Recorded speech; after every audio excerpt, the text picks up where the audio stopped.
I write for my children in words only hearts can fathom. I write for my children, pen drenched in love storms and magical poems.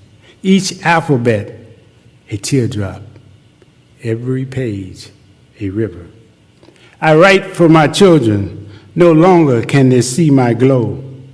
A soft and tender sadness illuminates their souls. I write for my children to invoke their spirits, faint breaths upon my face as sprinkles of giggles tickle my lobe. I write for my children to rescue my drowning faith in a pool of regret. I write for my children in a language that dances on lyrical islands and miracle streams. I write for my children because writing is a blanket I weave around their hearts. Hello, welcome everyone. We are so excited and delighted to have you guys here today to join us for this special event. My name is Kishana Stiner. I am the daughter of Watani Stiner. For those of you who do not know, my father, Watani Stiner, is a Black American revolutionary and a Cointel-Pro survivor. Now, before I go ahead and give him a formal introduction, I would love to start the show off by introducing my brother, Larry Stiner. Larry Stiner is Watani Stiner's eldest son. And a little bit about my brother. He is an amazing father of two of my beautiful nieces, Jasmine and Kyra Stiner. He's also been married for over 20 years to his beautiful wife, Diane. And for those of you who do not know yet, my brother has always been fond of writing. He's an amazing playwright as well as a poet. So we will be opening up the show by Larry going ahead and sharing two of his works with us.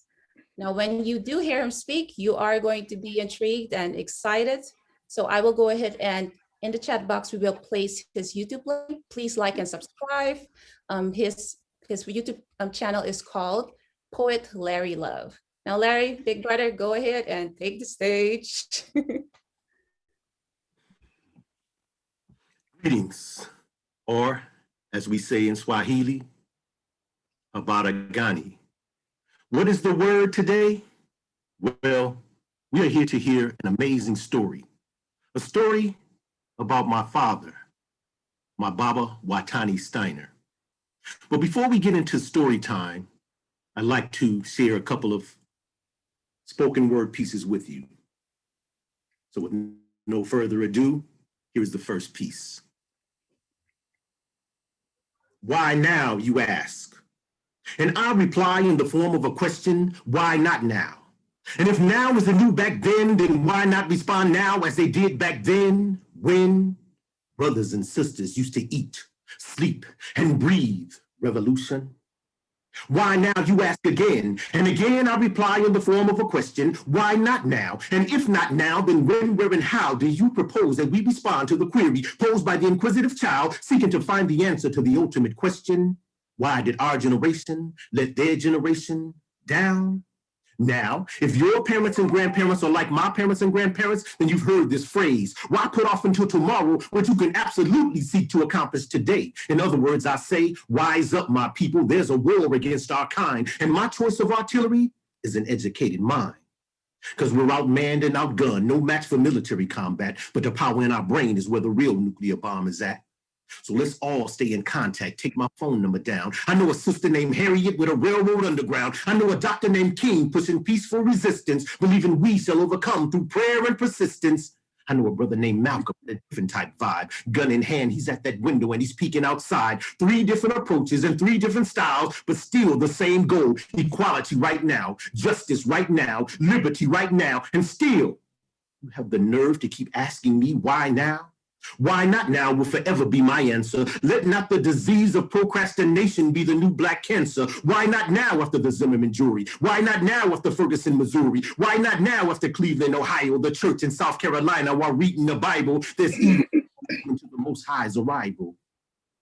Why not now after George Floyd? Why not now after Breonna Taylor? Why not now when we as a people are fighting for survival. And I say, Ashe. Now that's that first piece. Now for my second piece, I would like to give a shout out and a salute to our sisters who have for so long held down the back lines of that push for equality. So you want to be an activist and wear a dashiki, blow out your afro and protest on a weekly, wear black leather coats and black leather pants, trying to bring back the 60s in that black power stance. But would you step to the forefront when the front line of your family needs to be manned? Would you raise that black fist and show that wedding ring on your hand? When your queen needs her king, would you stand right beside her? Quit complaining about the heat, Negro. She needs you to walk through that fire. So don't talk about it, be about it. Save that black woman. She's the backbone of our family. You've got to praise that black woman. But you want to be heard, so you yelling revolution, screaming Black Lives Matter and demanding restitution. No argument from me, because see, I'm feeling that fight. But do not neglect that black woman at home with your children at night.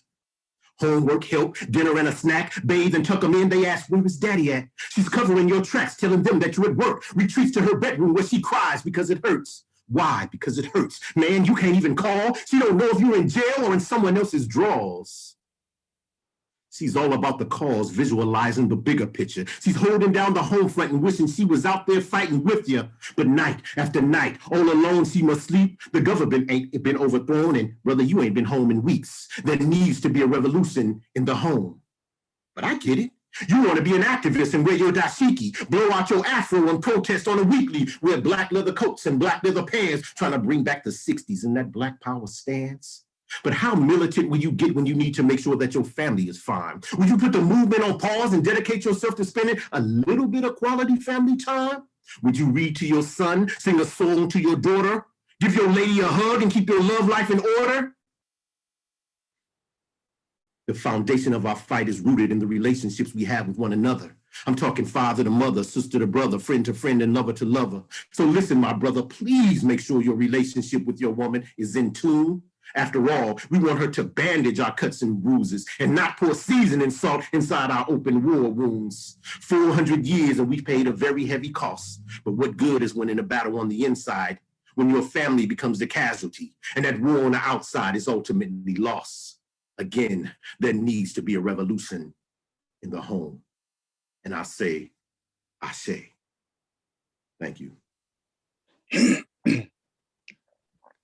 Yay, that's my brother, Larry Stiner. I've told you guys he's an amazing poet and he also writes plays. So please go ahead and like and subscribe his channel, Poet Larry Love on YouTube. We would really appreciate it. Now for the main part that we all attended is to hear my father, Watani Stiner, for those of you who do not know, a Black American revolutionary and Cointel-Pro survivor speak. Now, today is titled Watani Stiner, The Making of a Black Revolutionary. So my father will go ahead and discuss his journey and how he came about becoming a Black revolutionary during the 1960s Black Power movement. Now, before we start, I would just like to give him a little introduction.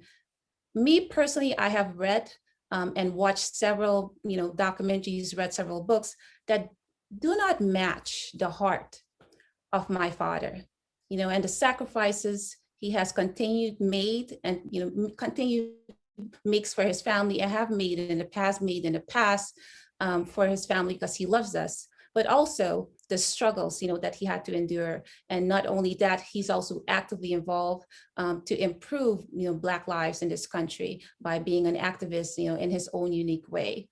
Now that my dad has this platform that we have decided to start, he would like to share his unfiltered truth. We also want to go ahead and recognize that my father had to go through a lot by the loss of his brother, which is my uncle, Ali Stiner. And because he's no longer here, he would also like to go ahead and share what actually happened at UCLA with one of the shooters also that actually pulled the trigger. He would also like to go ahead and disclose that information with you as well with the show. Now, I know that we actually mentioned that there will be questions, but because my father has everything already lined up that will more than likely answer a lot of the questions you all may have.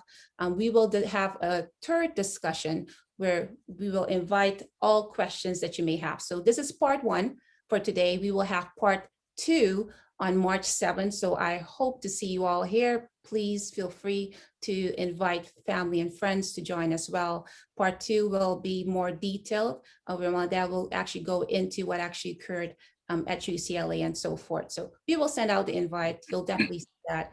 Now, without any further ado, I would love to go ahead and introduce my father, Watani Stiner, a Black American revolutionary and Cointel-Pro survivor. Thank you. Thank you, baby girl. You put a lot on that. I love you so much. And Larry, that was fantastic as usual. I would like to start off with my story. Now, when I decided to speak to you during this year's Black History Month, I elected to share my personal story as the subject. I want to make 2 presentations with the goal of adding to the growing reservoir of knowledge of and reflection on the history of the Black Power movement, as well as to be corrective and hopefully engaging, especially during this tumultuous time of intense political unrest and racial injustice in this country. But perhaps most passionately, I want to tell my story in order to contribute to and correct the historical record about the UCLA shootout that took place on January the 17th, 1969. It is one of the most unresolved conflicts of the Black Power movement. I also identify myself, among other things, as a Cointel-Pro survivor. And like so many wounded survivors of the FBI's counterintelligence maneuvering, I have witnessed and experienced many casualties and much disinformation embedded in the historical narrative of the Black Power movement. There are so few survivors left to tell their personal story. This understanding is necessary if we are to tell the most truthful story when we pass that historical baton on to the next generation. One of the most lasting and devastating harms done by COINTELPRO was to implant lies, rumors, and suspicion within the movement, making enemies out of allies and leaving behind a mistrust and skepticism of motive that continues to this very day. I want to try to address that by telling the part of the story I know the best, what I lived through and experienced directly. Next week, I will focus specifically on the impact of COINTELPRO, and I will seek to dispel some of the misinformation that has endured for so long. Stories which are told in one article or interview or book or film and then echoed and repeated again without ever having the chance to be set right. My title for next week is Testimony of Lies, Misinformation, and the FBI. Our third forum will be devoted to addressing your questions and our having an honest discussion with those who may have a different point of view. But first, for this Black History Month's presentation, allow me to make a distinction between Black History Month and Black history. They are not the same. Black History Month is a special time of focus. It is 1 month out of the year where we come together and critique the racist protocol in the presentation of Africans and other peoples of color. And it is also provides an opening for us to revisit and reaffirm the meaning and message of Black history as a whole. We are African Americans, and thus an indispensable and central part of American, or rather US history, like Native Americans, Latino Americans, Asian Americans, and European Americans.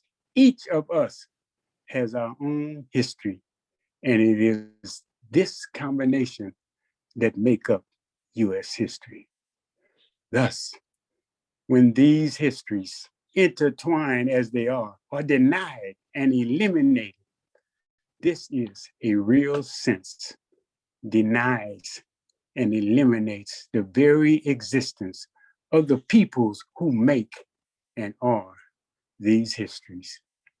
So as we celebrate Black History Month, we must ask ourselves, how do we honor the lives given and the legacy left on this long march and movement through African and human history?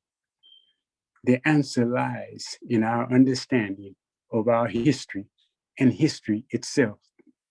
We approach its celebration as an ongoing process of remembering, studying, and practice, which aids and grounds our self-understanding and honors the legacy left by those who worked, those who struggled. At the heart of the meaning and forward motion of history is the practice and promise of struggle, the ongoing struggle to be free and flourish.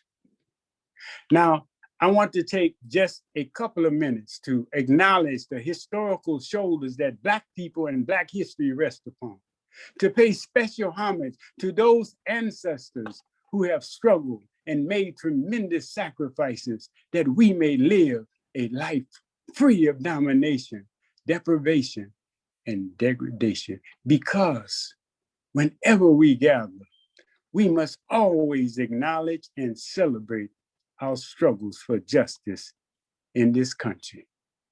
Now, this composition, honoring the ancestors, is taken from a Kawaida passage of Maulana Karim. Let us honor first the ancestors, the messengers and openers of the way forward, the freedom fighters, self-sacrificers, who taught us by their mind-opening words and their exemplary actions to understand and assert ourselves in the world. Let us also mark and measure our victories, major and small, never forgetting the costs and casualties that accompany them. And let us pay special homage to the memory of our ancestors and the struggles they gave their lives to by continuing this struggle.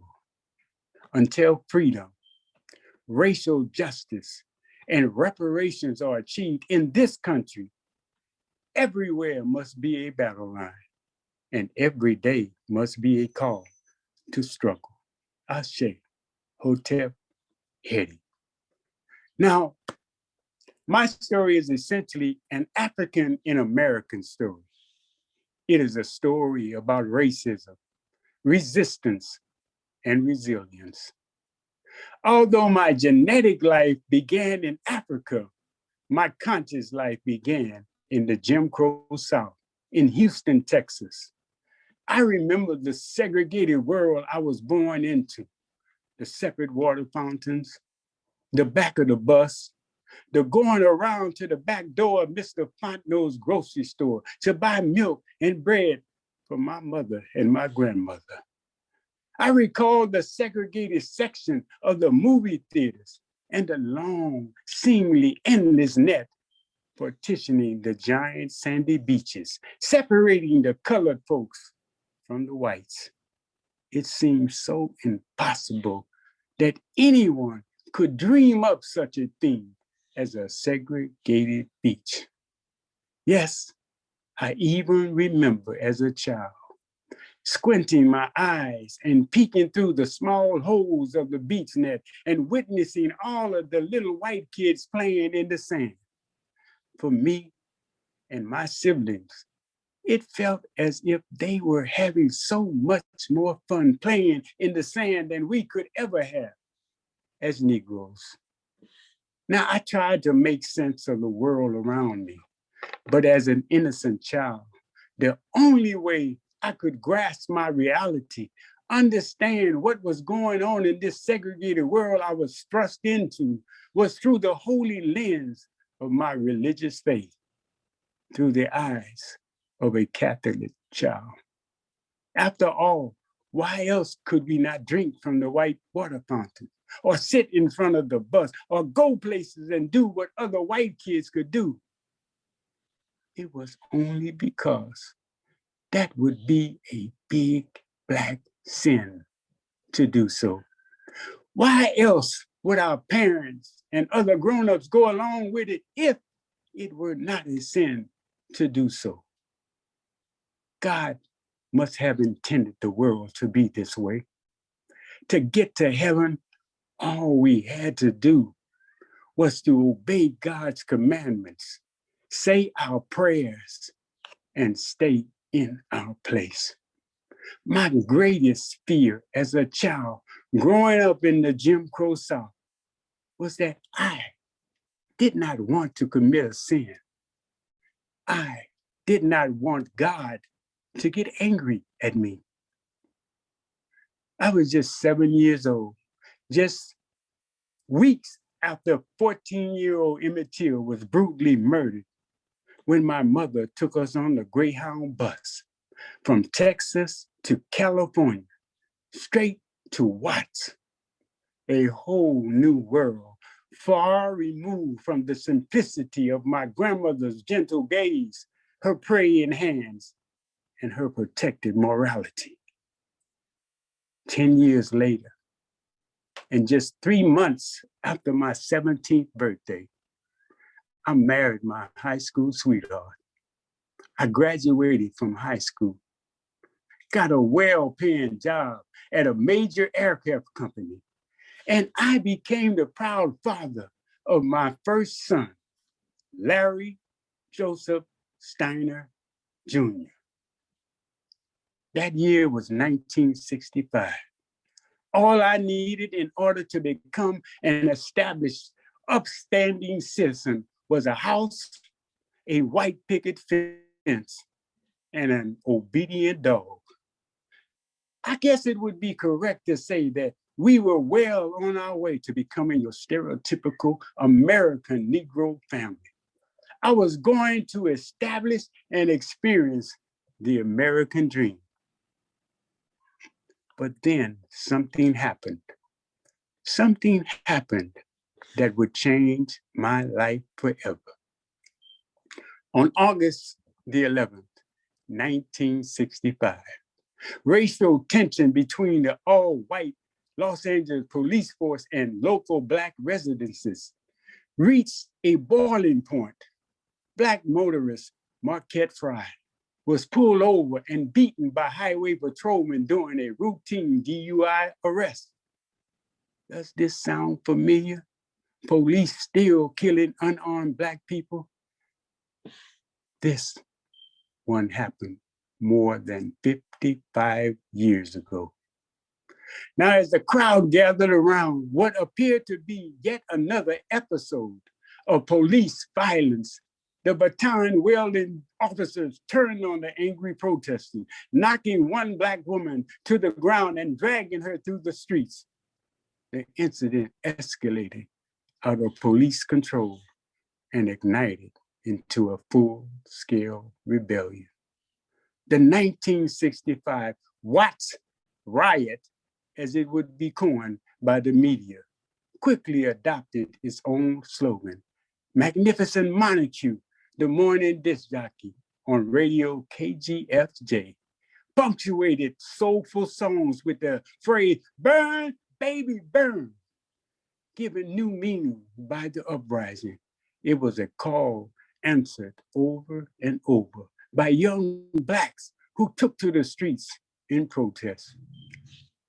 By the end of the 3-day rebellion, 16,000 National Guardsmen had cordoned off the Black community. 34 people had been killed, mostly Black people shot by police and deemed justifiable homicide, and 1,000 wounded. Property loss was estimated at over 40 million. dollars in a 1966 essay. Civil rights icon Bayard Rustin wrote, "The whole point of the outbreak in Watts was that it marked the first major rebellion of Negroes against their own masochism and was carried on with the express purpose of asserting that they would no longer quietly submit to the deprivation of slum life." To many of my peers, the Watts Rebellion was a cathartic experience, but I remember it primarily as a taste of freedom. At age 17, my participation in the rebellion was enthusiastically random and psychologically satisfying. It felt so liberating riding and running down the streets, screaming at the top of my lungs, "Burn, baby, burn, Civil War, remember Emmett Till." In my mind, this was payback for all the TV images of vicious dogs and water hoses turned loose on nonviolent civil rights demonstrators in the South. We were showing Southern Negroes just how to deal with these white racist folks. And the real climax for me was actually witnessing white policemen rolling up their window and speeding out of our community. I realized that they were not invincible. They were not God. The rebellion caused a rupture in the Los Angeles Black community, a neighborhood of housing projects and single-family homes. Watts was regarded as a haven for Black families fleeing the poverty and racial cruelty of the South. During World War II, the shipyards and factories provided a decent wage for thousands of workers. For the young people of Watts in Southern California, however, the California dream was a nightmare of racist cops, inadequate schools, and second-class citizenship. Tension continued to run high in Watts during 1966, with scattered incidences of racial clashes resulting in several more police killings. Black motorist Leonard Deadwaller was shot and killed while being apprehended for speeding with his pregnant wife to the hospital. Weeks later, patrolman Gerald Boa was exonerated by an all-white Los Angeles coroner jury of the fatal shooting. The shooting was deemed accidental. My anger turned to rage at the predictable outcome. I cursed the impunity of another white racist. My outrage was so intense, it drove me to search for leadership and a new direction. I frequented the Nation of Islam temple to listen to their fiery sermons about the value of accepting our Blackness and the true Black God of the original Asiatic Black man. I was looking for leadership and a radical direction forward. I saw and listened to Martin Luther King Jr. on television, but his voice calling for nonviolence spoke to me in a whisper, and I disregarded it. I didn't want to turn my other cheek, nor did I want to integrate into a hostile white America. I wanted to be the sharp tip on the spear of change that pierced the heart of a racist nation. I wanted to burn this racist society down. Burn, baby, burn. The civil rights movement was clearly on the ropes of Southern segregation and was near exhaustion. Its peaceful protests, marches through televised gauntlets of racial hostility did nothing to repel the rash of terror unleashed upon Blacks across this racially divided nation. In the face of kidnap lynching, sniper murders, church bombings, and police killings, the civil rights organization remained nonviolent. How could anyone subject themselves to so much nonviolent humiliation? Damn it, we were at war. The voice of Malcolm X shouted out to me, freedom by any means necessary. And I embraced Malcolm's call to stand up, clean up, and take to the battlefield. Now, I'm sure everyone here has heard of the Black Panther Party for self-defense. Now raise your virtual hand if you have not heard of them. One of the reasons the Black Panthers hold a prominent place in the history books, though they were not the only group working towards Black empowerment, was because they effectively captured the attention of the media, becoming in some ways the face of the Black Power movement in the news. When they arrived fully armed at the state capitol, the image of armed Black men on the steps and in the halls of government took America by surprise. But of course, their entrance into the Capitol building was disciplined, nonviolent, and legal, unlike the destructive and deadly white-on-white violence that took place at the US Capitol just last month. That image of a handful of armed Black men came to visibly symbolize militant Black resistance in American society at the time. But what I want to offer as a too often omitted piece of history is this. There were also other groups and organizations during this era fighting against racism and for social justice in this country.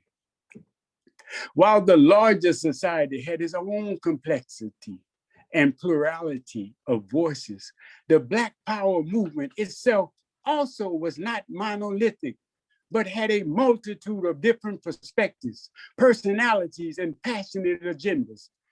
Having been a member of one of these other groups, I often feel that other stories and contribution to the struggle for justice in this country haven't been much included in the historical narrative of Black power of that time as it is being told and taught. Rarely mentioned are such critical organizations as Revolutionary Action Movement, Republic of New Africa, or Congress of Racial Equality, and there were many others fighting for racial and social justice in this country. Now, there are several reasons for this narrowing of historical players and events in history's hindsight. And it is important for us to understand that the political, economic, and cultural issues we were confronted with during the 1960s were multidimensional and complex, as they very well remain today. As with many other aspects of Black life and experience, the American media tended to want to oversimplify the story and thus fail to present the diversity of ideas and expressions of the movement in the public. As a result, my contention is that our understanding of history will be greatly enriched by exploring some of the alternative voices engaged in that momentum time and movement. I say this not to deny nor to minimize the sacrifices and contributions of the Black Panther Party or any other organization of the period.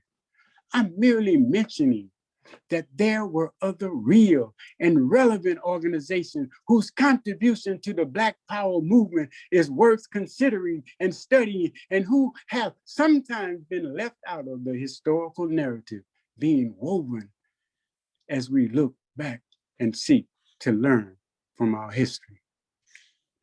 Shortly after the 1965 Watts Rebellion, I discovered and joined an organization named US, founded by Dr. Maulana Karinga. And for those of you who perhaps have never heard of the organization US, let me try to give you a somewhat brief description. First of all, US is not an acronym. It does not mean, as some might still assume or even insist, United Slaves.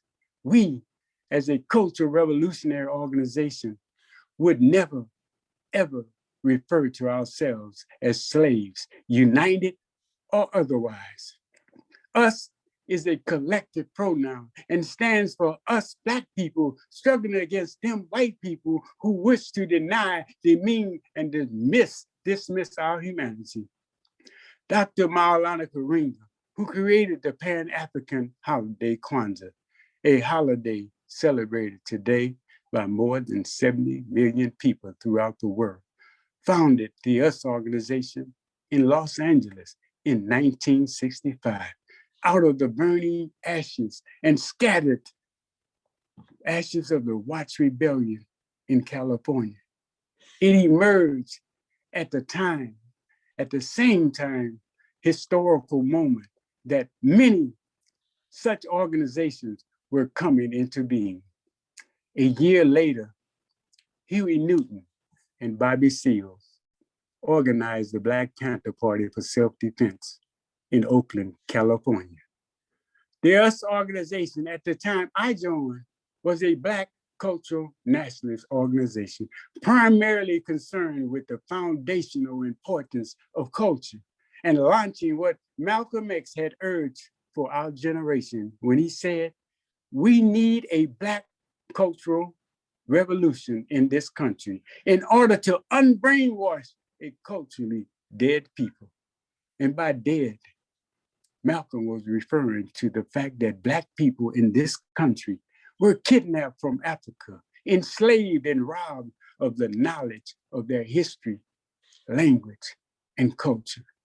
In us, I began to be instructed in essential knowledge of my own identity that had been denied me in school. I learned that Black people did not just pop up from the cotton fields of Mississippi, Alabama, Georgia, and Texas. And if we don't know who we are and where we came from, then we can't chart or navigate a direction forward. Dr. Karinga sought to restore a sense of African pride and human dignity to African Americans. Those in the organization studied African history, embraced and dialogued with African culture, learned Swahili, and discussed and debated various revolutionary ideologies, theories, and strategy. Us also exercise self-determination and mobilize and organize around the political, social, and economic issues and interests of Black people in the Black community. And we participated in rigorous and intense guerrilla training and cultural preparedness for the revolution we were waging. It was radically transformative for me, influencing every aspect of how I understood my identity, my family, my community, my history, and my worth. I would not be the person I am today without the gift of self-respect and sense of belonging I received during that time. I was drawn to the US ideology of Kawaida and the passionate rhetoric of the need to break the psychological stranglehold placed on Black mind. We argued in us that Black people must reject the views and values of our oppressor, whose interests are clearly not our own. That we must realize that our oppressors cannot be our teachers. The US organization also opposed the war in Vietnam at that time and insisted on self-determination for the oppressed fighting for their liberation throughout the world. Thus, I found myself in the midst of a cultural revolution in this country to win the hearts and minds of Black people.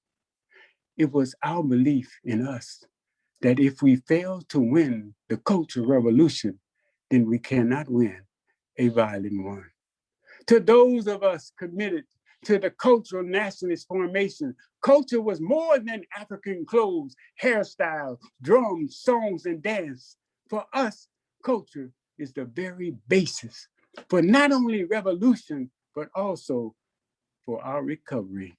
We were fighting for Black power, which we defined as a struggle for self-determination, self-respect, and self-defense. There were ideological similarities and differences between the US organization and the Black Panther Party. And there were a range of differences in approaches toward our liberation throughout the Black Power movement as formulated and expressed by various organizations of the era. I already named a few. Although the various organizations did not agree on everything, we all agreed that this society was deeply racist and that the radical social change was necessary and only possible through revolution. It is important to understand that no one organization had all of the answers. And I say this not to deny nor to minimize the sacrifices and contributions of the Black Panther Party or any other organization of the period. I'm merely mentioning that there were other real and relevant organizations that have been excluded from the Black Power narrative. These were healthy ideological disagreements necessary to build and move a movement forward. I think it is important to know, study, and understand, especially in these critical times, the broader history of the Black Power movement in this country. Knowing the full range of our history of struggle in this country and the efforts of various organizations allows us to understand more fully and deeply the strengths and weaknesses of the movement as it existed then, so that we can wisely apply that knowledge to the urgent needs of today. To know the fullness of this history gives us a better understanding of American history in some of its less documented, but no less significant aspects, including the real and relevant history of how this government, under the guise of the FBI covert program, Cointel-Pro, was able to penetrate and manipulate various organizations and eventually disrupt, discredit, and destroy them. There's a recently released film about the police assassination of two Chicago Black Panthers, Fred Hampton and Mark Clark.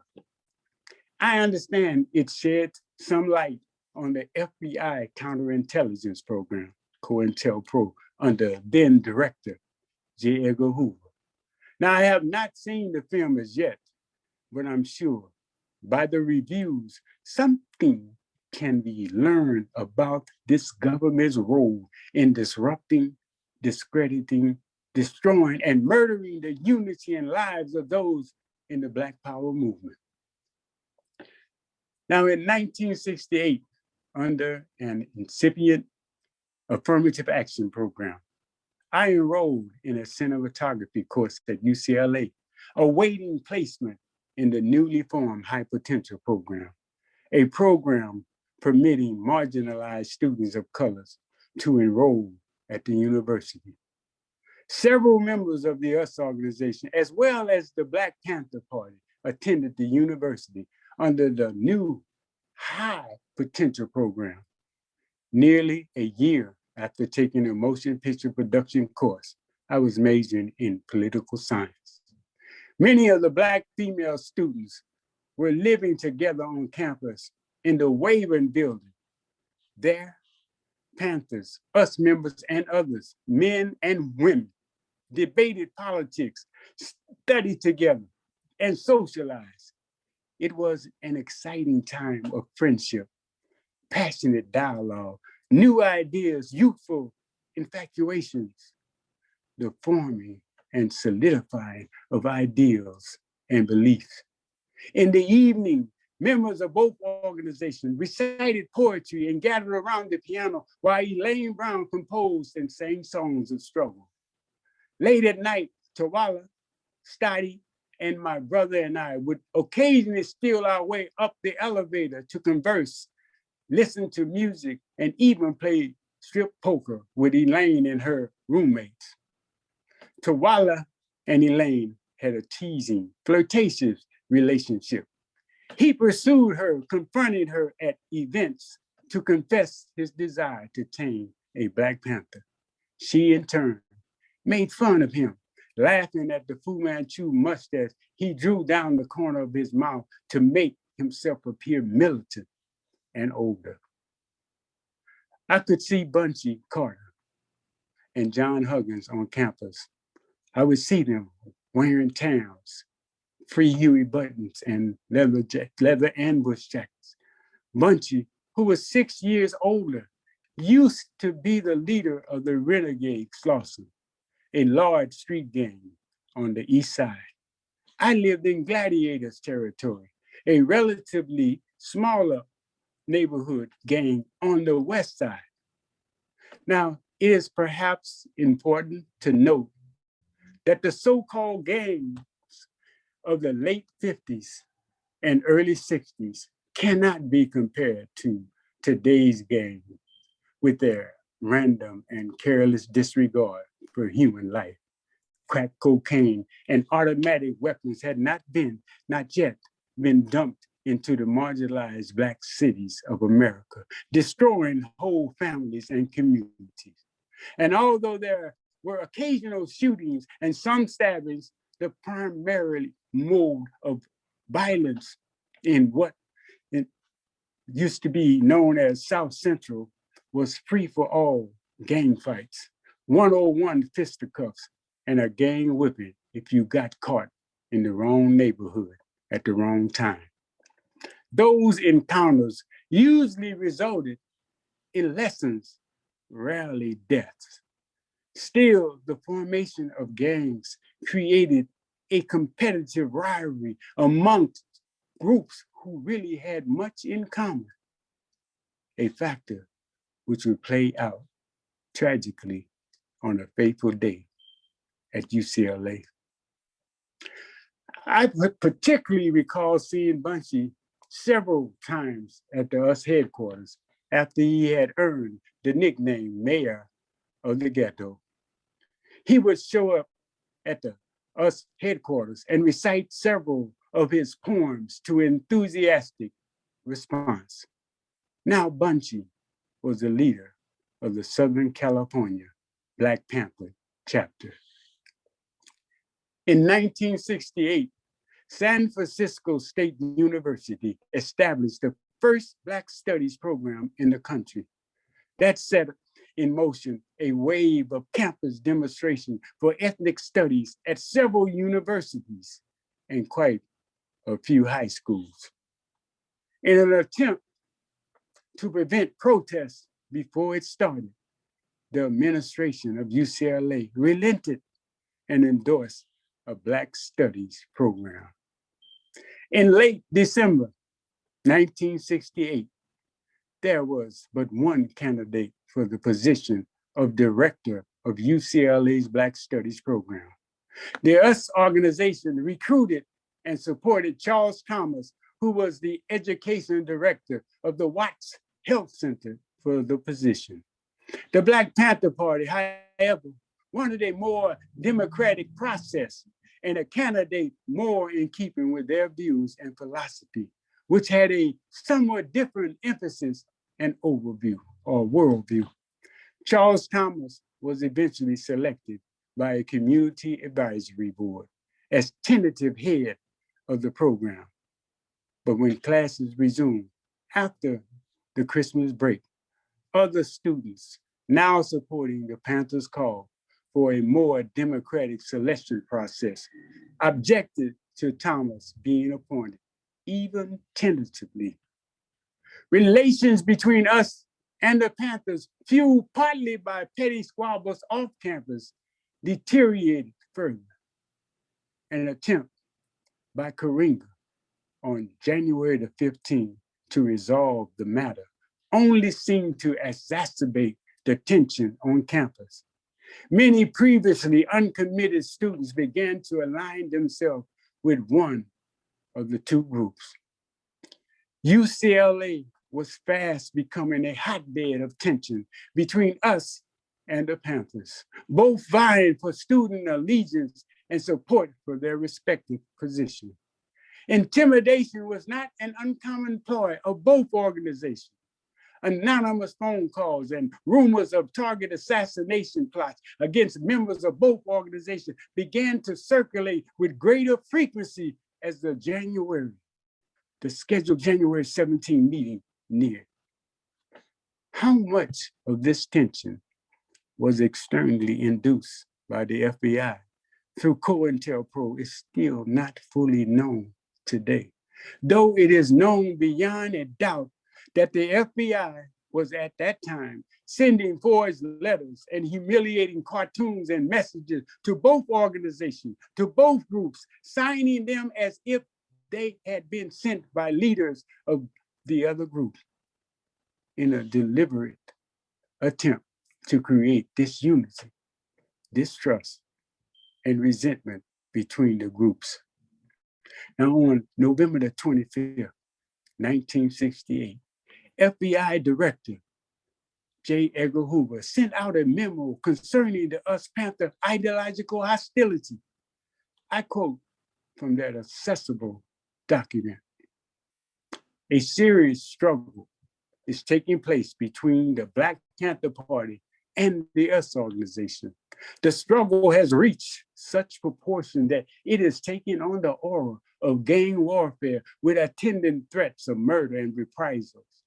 In order to fully capitalize upon Black Panther Party and US organization differences, as well as to exploit all avenues of creating further dissension in the ranks of the Black Panther Party, recipients, officers are instructed to submit imaginative and hard-hitting counterintelligence measures aimed at crippling the Black Panther Party. More on this, the FBI in my part 2 presentation. Acting on Hoover's order, FBI agents invented poison pen letters, crude cartoons, and rumors regarding alleged agents and assassination plots. Because of the frequency of threatening notes and phone calls, the Simba Wachanga, the military wing of the US organization, of which my brother and I were a part, were placed on security alert status and required to be available on 24-hour calls. The January 17 meeting was for all African American students on campus to attend in order to resolve the escalating US Panther tension and to establish a criteria for the Black Studies program. Rumors of assassination plots alleged from both sides persisted. Approximately 150 to 200 people attended the January 17 meeting held in the cafeteria area of Campbell Hall, the home of the campus ethnic program. In preparation for that meeting, we had worked out a signal. Simba Stiner told a female student to call us headquarters every 15 minutes to inform our commander, Amiri Jomo, that everything was in Jema, Swahili for fine. But if any problem arose at the meeting, she was to give the message, Vita, meaning war, in Swahili. In the event of a confrontation with the Panthers at UCLA, Vita was to result in an immediate security shield around the homes of select members of the Circle of Islangu, which is the US Leadership Council, increased security at our headquarters, and the sending of deployment of single squads at UCLA. The word Vita was essentially an US SOS signal. The January 17th meeting was uneventful.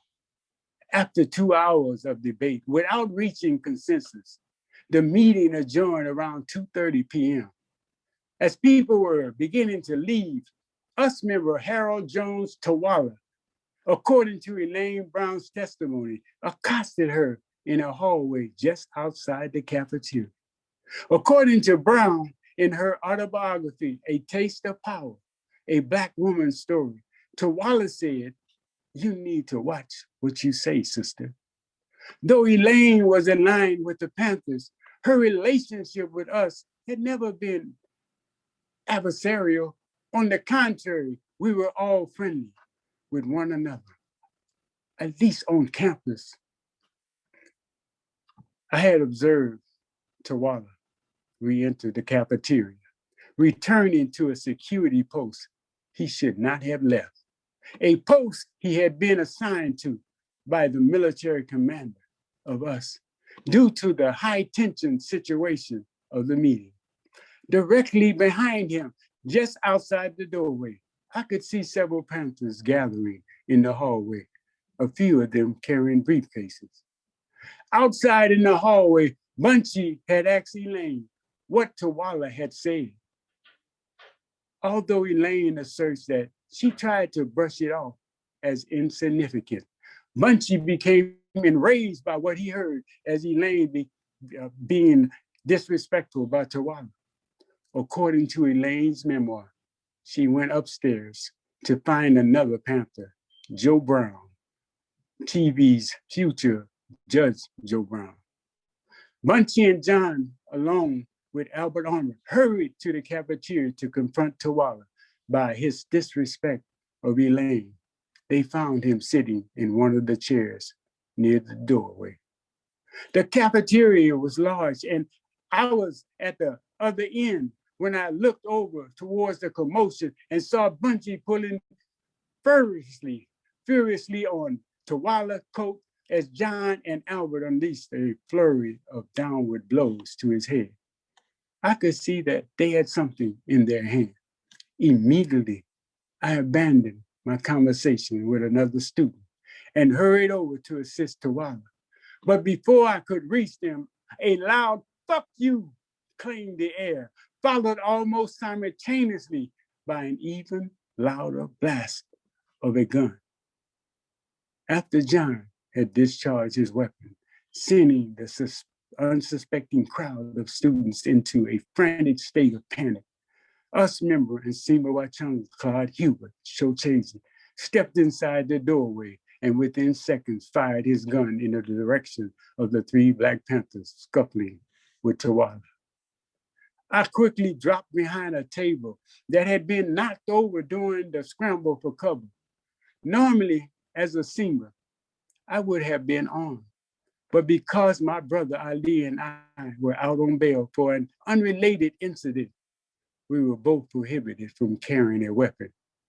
Chocheji was assigned to be our security. I heard screams and breaking glass. More shots rang out when I saw Bunchy leap over some chairs with his gun drawn in a desperate attempt to evade Chocheji's aim and to avoid the volley of random bullets being fired by John. I saw Bunchy as he fell to the floor. In my attempt to move to a safer spot, I was startled by a burning sensation that cut through my shoulders and wounded my courage. I was hit. Now, although I thought I was fully prepared to die a revolutionary's death, I knew that this was not a revolutionary cause. This felt more like gang warfare, not guerrilla warfare.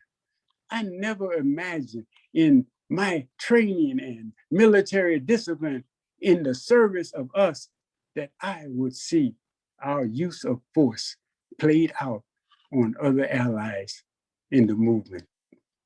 The shooting had subsided by the time I reached Tawala, who was frozen with fear on the floor. I commanded to him, "Get the fuck up." Chocheji was pivoting with both hands, grasping the gun. Tawala finally snapped out of his trance and got up. Four of us, Chocheji, Tawala, Hakika, and myself, ran out the cafeteria, trying to stabilize my arm as we rushed down the hallway. I stepped over John Huggins as he laid on the floor.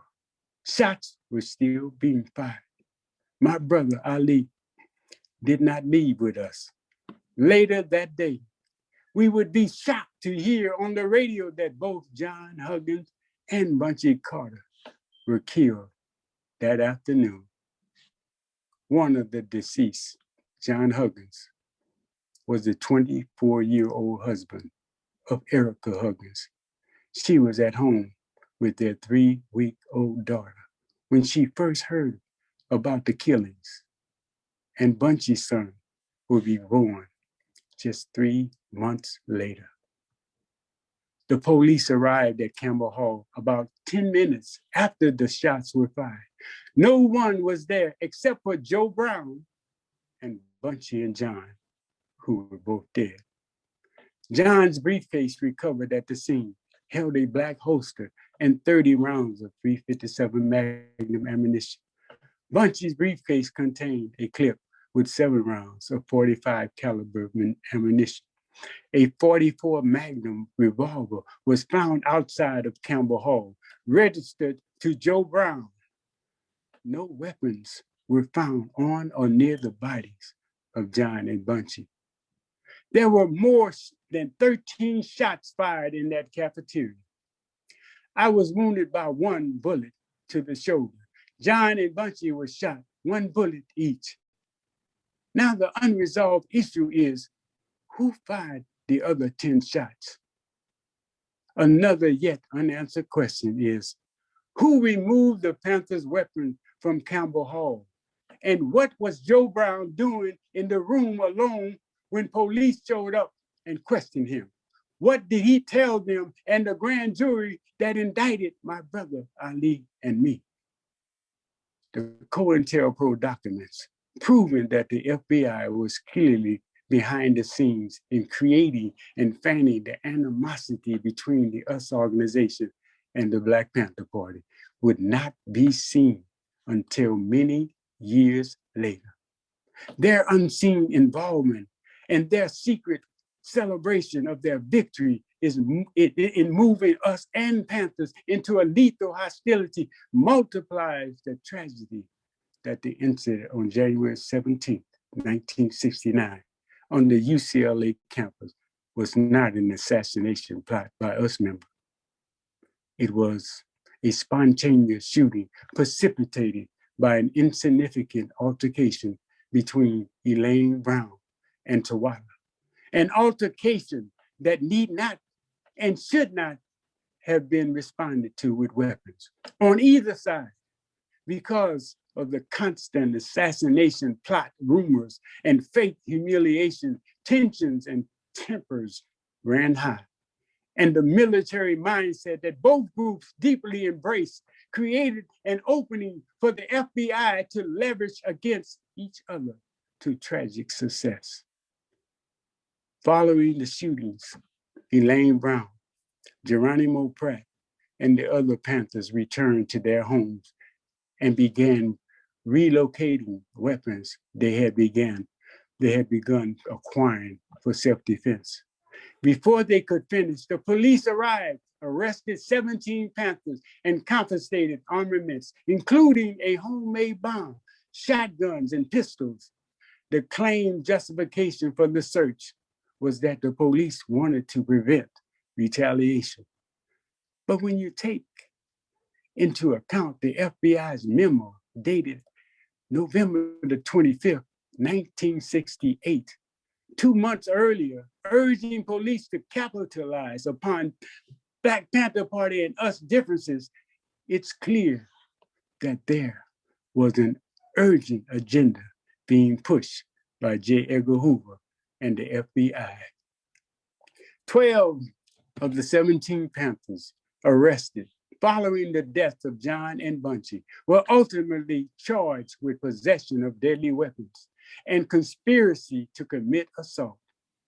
Despite being jailed, several Panthers cooperated with the police investigation of the shooting, providing the names and photos of other US members suspected of complicity in the shootings. There followed an all-points bulletin for the arrest of the Stiner brothers in the UCLA killings of John and Bunchy, even though we had no weapons and had not fired a shot, knowing that we were innocent. we surrendered and went to trial. In October of 1969, with the testimony of Elaine Brown and Joe Brown and several Panthers, my brother and I were tried and convicted of conspiracy to murder these two Black Panthers.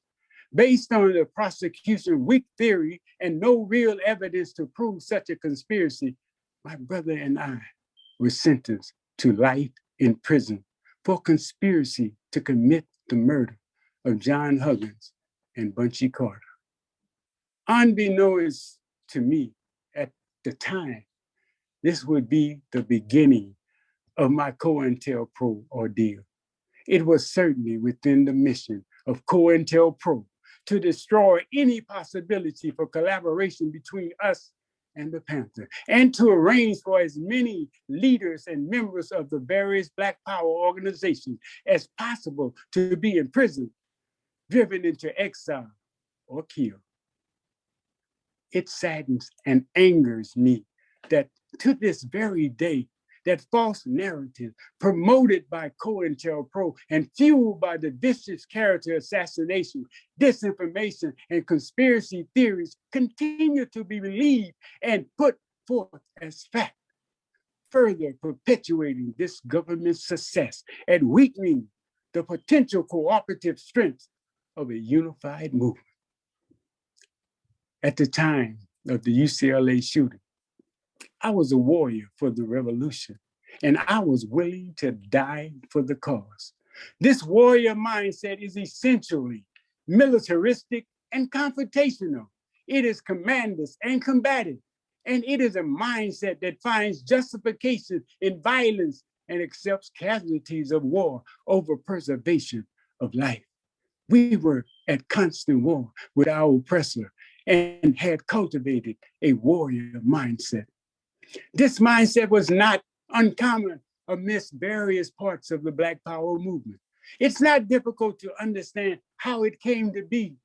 After the centuries of violence and terrorism aimed at Black people in this country, yet it is a mindset that COINTELPRO manipulated to create distrust and to obliterate collaboration and unity. Even Martin Luther King Jr., considered the Prince of Peace and Nonviolence, was deemed by this government the most dangerous man in America. Clearly, the danger to America was that Black people would find their way to full equality and rights, and that must be prevented at all costs. My brother and I entered into a life in prison for a crime we did not commit. The violence and racism in the culture at large was magnified in prison.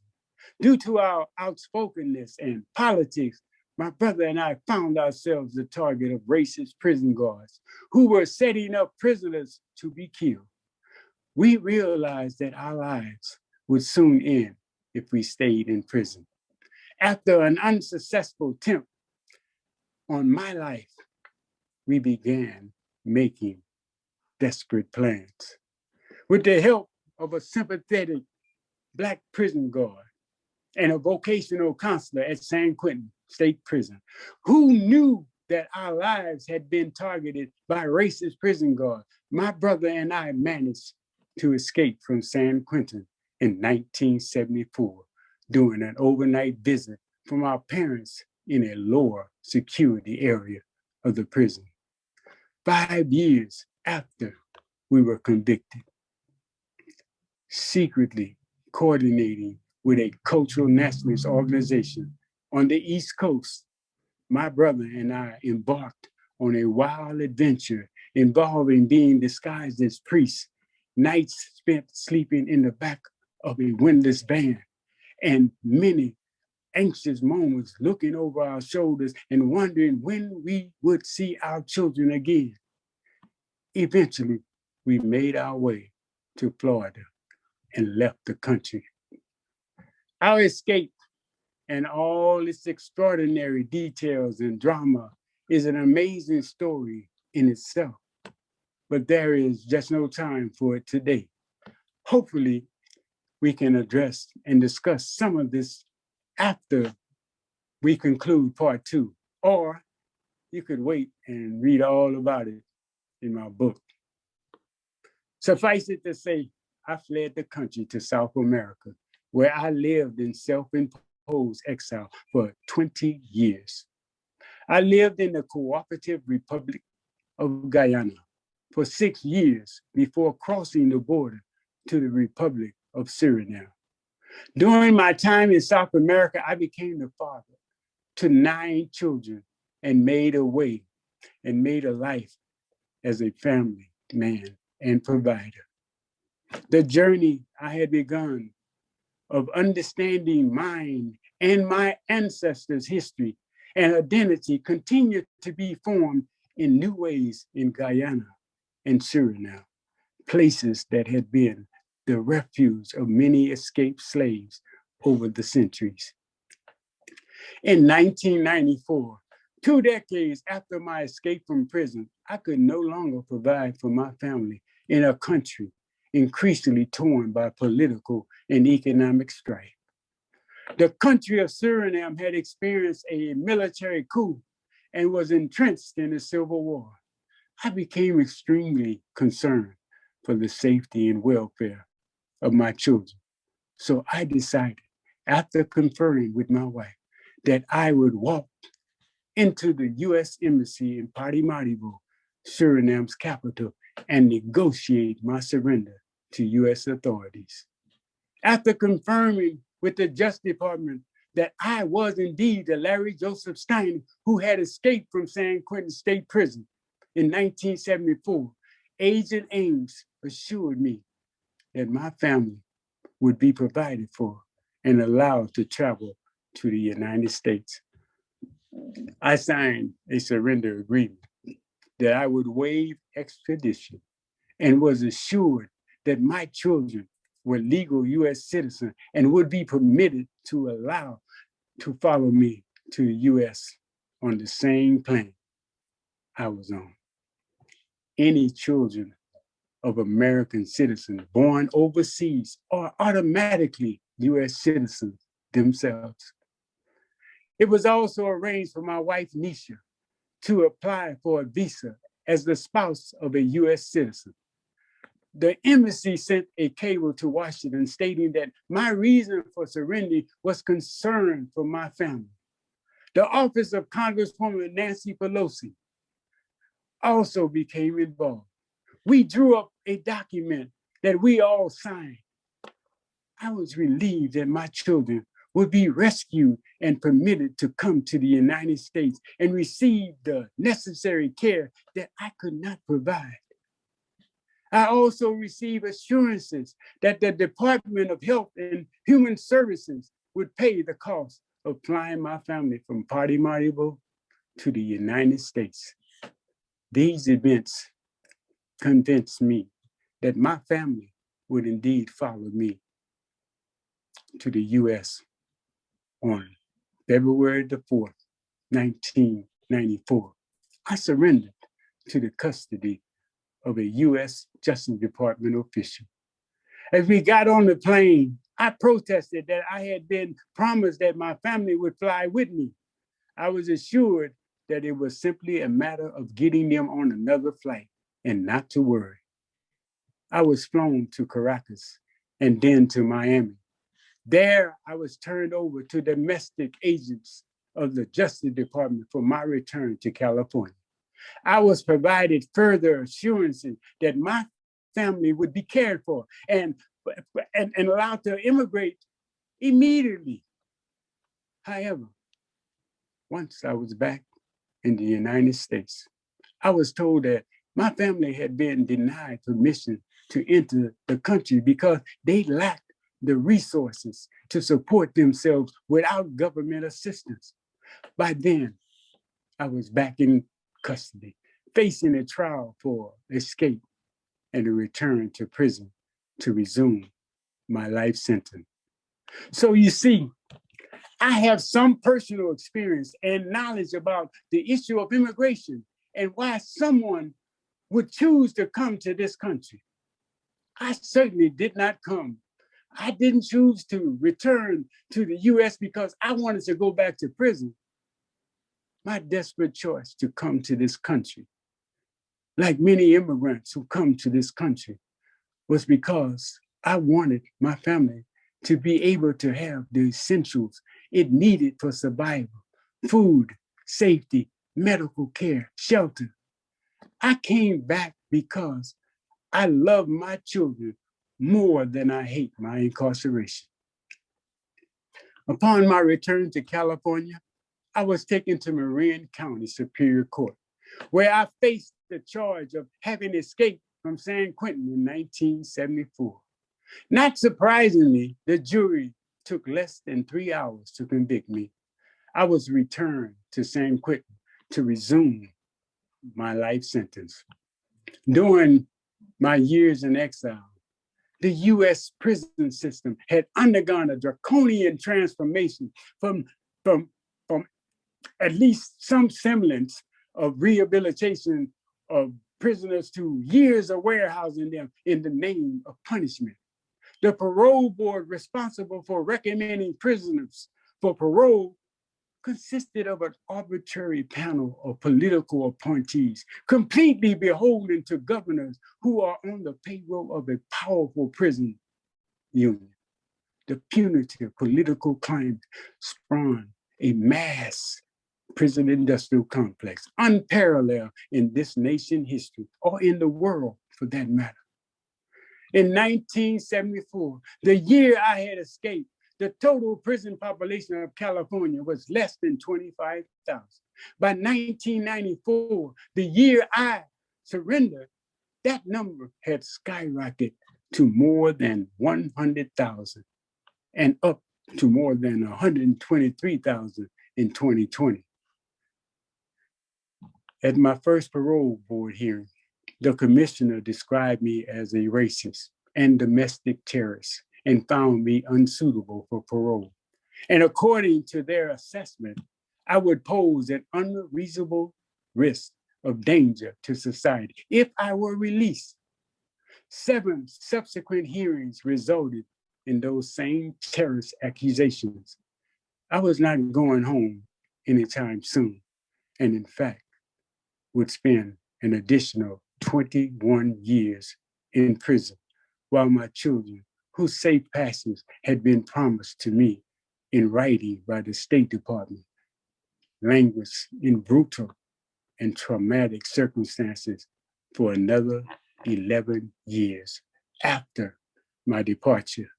Yet another branch of the US government seeking to disrupt and destroy my life and the lives of my children for the crime, apparently, of seeking to stand up to the racist power structure of this country.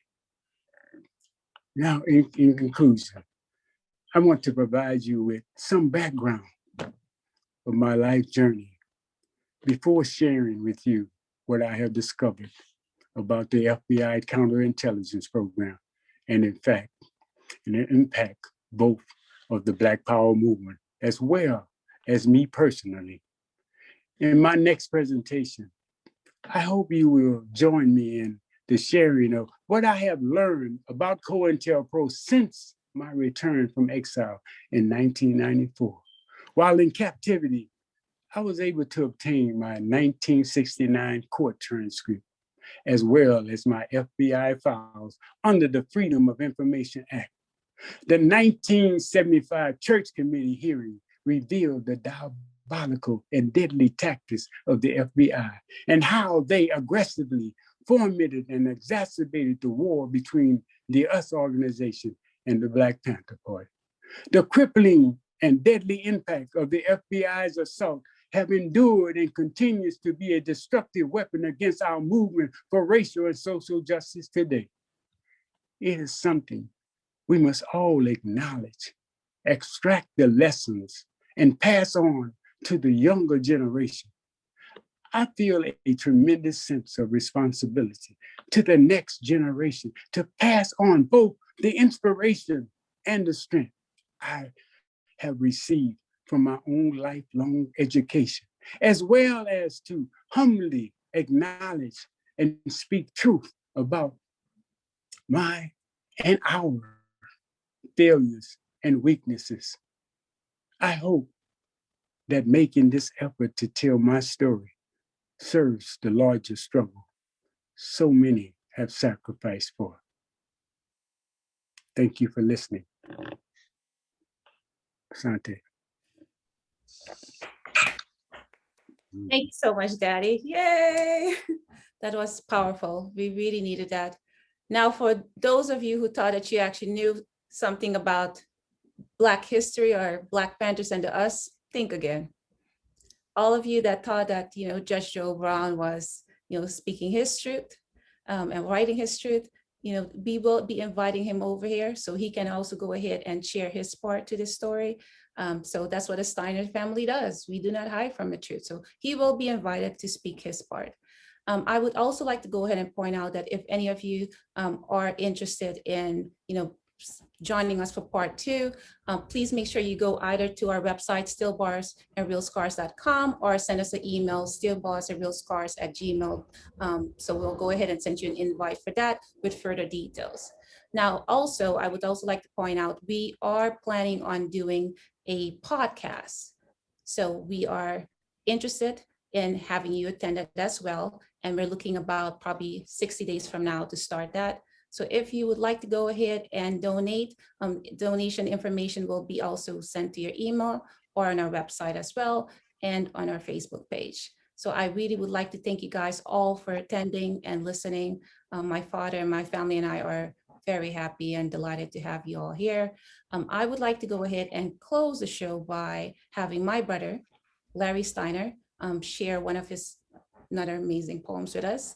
And I will come back and thank you again, and that will do it. And we will see you all March 7th, first part 2. Thank you, Larry. Go ahead and drop the mic for them. Thank you, Kishana. Appreciate that. And Dad, again, powerful, moving presentation. Always nice when you're able to speak your truth. And audience, please be advised and please stand by, because more truth to come.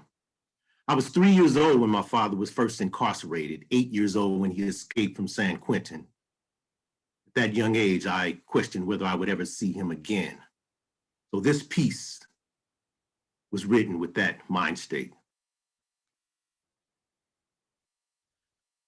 When you thought of your father, it was Daddy, stop teasing. When I thought of my father, it was I hope he's still breathing. I prayed for his safety, prayed he was still living. Grade school having nightmares and my father at San Quentin prison. I listened to the rumors, heard what the government said. Mass incarceration, that machine must be fed. Dead was my family structure. There was a war against our kind. Why was 50% of the prison population looking like relatives of mine? Never mind, because I never signed to see my father in that hellhole. Hard time living, life in prison, the design of Cointel-Pro. No relationship with Daddy. Sadly, that's when the damage was done. Thus was the life of a revolutionary son. When you thought of your father, it was fun, Daddy, fun. When I thought of my father, it was run, Daddy, run. Escape from San Quentin, flee the US of A. If God's good, he'll change the world and we'll be together one day. Or maybe we won't. Perhaps this is the end. I'm age 8, contemplating never seeing my father again. My little brother is 6. I wrap my arm around him calmly. Stop crying, Shambalia. We have to take care of mommy. We're Simba, Wachonga, young lions. Remember, we have to be brave like Daddy and don't ever surrender. So what if he's gone and can't watch us grow up? When we graduate, we know he can't show up. When we need advice, we know he can't provide it. I wanted to cry too, but I learned how to hide it. Besides, I'm the oldest, so just follow my lead. I'll wipe away your tears and catch every drop of blood that you bleed. Indeed, I was afraid, but played the role of the bravest one. Thus was the life of a revolutionary son. When you thought of your father, it was surfboards and smiles. When I thought of my father, it was parole board denials. No burgers and barbecues, just murder charges and falsely accused. Prison escapee with nothing to lose. America's most wanted on the evening news. When you thought of your parents, it was husband and wife. When I thought of my parents, my mother raised me. My daddy lived a fugitive's life. I saw the rise of private prisons. Damn, so much damage was done. Thus was the life of a revolutionary son. Thus was the life of Watani Stiner's son. And again, I say, Ashe, peace and love.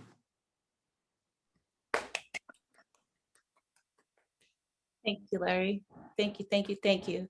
Now, I would like to once again thank everyone for attending. We really appreciate it. A warm thank you from my family and I. We will be looking forward to seeing you March 7th. Please make sure you check our Facebook out, Still Bars Are Real Scars. You can also send us an email and Gmail, stillbarsarerealscars@gmail.com. And if you would love to go ahead and listen to some more of my brother Larry Steiner's poetry, go ahead and like and subscribe. Poet at Larry Love on YouTube. So go ahead and do that for us. And we thank you again. Thank you guys all and have a wonderful, wonderful rest of your day. Bye-bye.